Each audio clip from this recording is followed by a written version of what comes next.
அபார கருணா சிந்தும் ஞானதம் சாந்தரூபினம் ஸ்ரீ சந்திரசேகரகுரும் பிரணமாமி முதான்பகம் அத்வைதாசவ நண்பர்கள் அனைவருக்கும் என் நமஸ்காரங்கள். இன்றைய தினம் முருகப்பெருமானுக்கே உகந்த ஒரு அற்புதமான நாள்.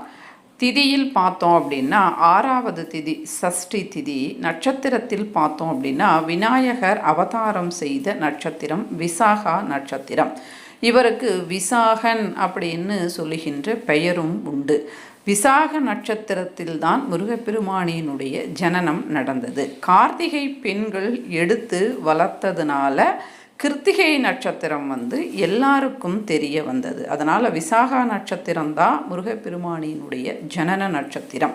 இது நிறைய பேருக்கு தெரியாத ஒரு ரகசியம். அதனால் இந்த விசாகா நட்சத்திரத்தில் யார் ஒருவர் முருகப்பெருமானை வழிபாடு செய்கின்றார்களோ தொடர்ந்து அவர்களுடைய வாழ்வில் தென்றல் காற்று வீசும். அந்த அளவுக்கு ஒரு அற்புதமான நட்சத்திரம் இந்த விசாகா நட்சத்திரம். இந்த விசாகா நட்சத்திரம் எப்போ வரும் எங்களுக்கு தெரியாதே அப்படின்னு சொல்லுகின்றவர்கள், நமக்கு அனுஷ நட்சத்திரம், விசாகத்திற்கு அடுத்த நட்சத்திரம் அனுராதா, அனுஷம் அப்படின்னு சொல்லுவாங்க. அப்போ நம்ம மைத்ரேய முகூர்த்தம் அப்படின்றத செய்வோம். அதற்கு முந்திய நாள் கண்டிப்பாக இந்த விசாகா நட்சத்திரம் வரும். இப்படி கூட நீங்கள் ஞாபகம் வைத்து கொள்ளலாம். விசாகா நட்சத்திரத்தில் முருகப்பெருமானுக்கு நாம் என்ன செய்யணும், இதை நாம் பார்க்கலாம். முருகப்பெருமானுக்கு பிடித்தது கந்த சஷ்டி கவச்சத்தை படிப்பது அவருக்கு ரொம்ப பிடிக்கும். அதனால் கந்த சஷ்டி கவச்சத்தை படிக்கலாம் அல்லது திருப்புகழ் படிக்கலாம். அடுத்து முருகப்பெருமானினுடைய கோவிலுக்கு சென்று முருகனுடைய ஆராதனையை செய்வது சிறப்பு. அபிஷேகம் செய்து கொள்ளலாம் அல்லது அர்ச்சனை செய்து கொள்ளலாம். முடியாதவர்கள் முருகப்பெருமானினுடைய சன்னிதானத்தை வலம் வருவது கூட மிகவும் சிறப்பு. வலம் அப்படின்னு சொல்லும்போது ஒரு 6 முறை நாம் வலம் வருவது சிறப்பு. ஆனால் நமக்கு அதிகப்படியாக நமக்கு பலன்கள் கிடைக்கணும், அவருடைய அருள் நமக்கு கிடைக்கணும், அவரே துணை, அவரே கதி அப்படின்னு சொல்லும்போது நம்ம கொஞ்சம் அதிகப்படியாக செய்யும்போது நமக்குள்ளேயும் ஒரு நல்ல மாற்றம் என்பது ஏற்படும். ஒரு 108 சுற்று சுற்றுறேன் அப்படின்னு நம்ம வேண்டி செய்யலாம். இந்த மாதிரி ஒவ்வொரு விசாக நட்சத்திரமும் நீங்கள் செய்யலாம். இப்படியாக எத்தனை விசாக நட்சத்திரம் செய்யலாம் அப்படின்னா ஒரு 6 விசாக நட்சத்திரம், அதாவது 6 மாத காலங்கள். இப்படி நாம் நமக்குள்ளேயே ஒரு வரைமுறையை வகுத்து கொண்டு நாம் செய்யும்போது அந்த ஒரு வழிபாட்டின் மூலமாக நமக்கு முதலில் ஞானம் என்பது ஏற்படும். அடுத்து முருகப்பெருமானியினுடைய பேர் அருள் என்பது நமக்கு ஏற்படும். அதனால் இப்படியும் செய்யலாம்.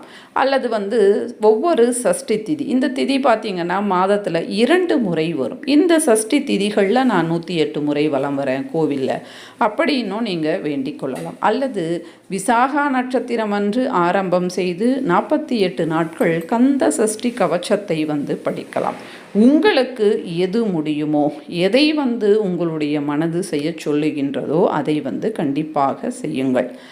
இதெல்லாம் எங்களால் செய்ய முடியாது அப்படின்னு சொல்லுகின்றவர்கள் இன்று கோவிலுக்கு சென்று முருகப்பெருமானுக்கு 6 மாவிளக்கு தீபங்களை ஏற்றி வைத்து வழிபாடு செய்து அடுத்து சிகப்பு மலர்கள் முருகப்பெருமானுக்கு சமர்ப்பணம் செய்துவிட்டு வருவது சிறந்தது. வேல் இருந்தால் வேலுக்கு அபிஷேகம் செய்வது மிகவும் சிறந்தது.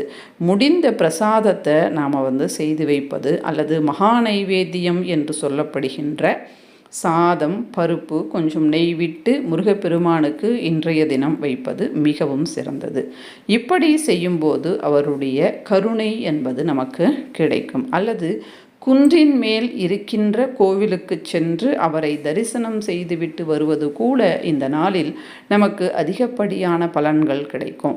இப்படி விசாகா நட்சத்திரம், சஷ்டி திதி இரண்டுமே முருகப்பெருமானுக்கு உரித்தான ஒன்று. இந்த நாளில் நாம் முருகப்பெருமானினுடைய வழிபாடுகள் செய்யும்போது அவருடைய அனுகிரகம் என்பது நமக்கு வெகு விரைவாக கிடைக்கும். அதனால் இன்றைய தினம் இந்த மாதிரி ஒரு 6 தீபத்தை ஏற்றி வச்சு கோவிலுக்கு போயிட்டு அவரை வழிபாடு செய்துவிட்டு வருவது நமக்கு என்னென்ன பிரச்சனைகளை போக்கும் அப்படின்றத பார்க்கலாம். முதல்ல கடன் தொல்லை என்பது நிவர்த்தியாகும். ஒவ்வொரு விசாகா நட்சத்திரம் என்றும் முருகப்பெருமானை தொடர்ந்து வழிபாடு செய்வது, சஷ்டிகளில் வழிபாடு செய்வது கடன்கள் நிவர்த்தியாகும். அங்காரக தோஷம் நமக்கு குறையும். நாகதோஷம் என்பது குறையும். உடல் வியாதிகள் இருந்தால் இதுவும் குறையும். இந்த பலன்கள் நமக்கு முருகப்பெருமானை வழிபாடு செய்வதின் மூலமாக கிடைக்கும். நம்ம சேனலை சப்ஸ்கிரைப் பண்ணிக்கோங்க. நன்றி, வணக்கம். மகா பெரியவா சரணம்.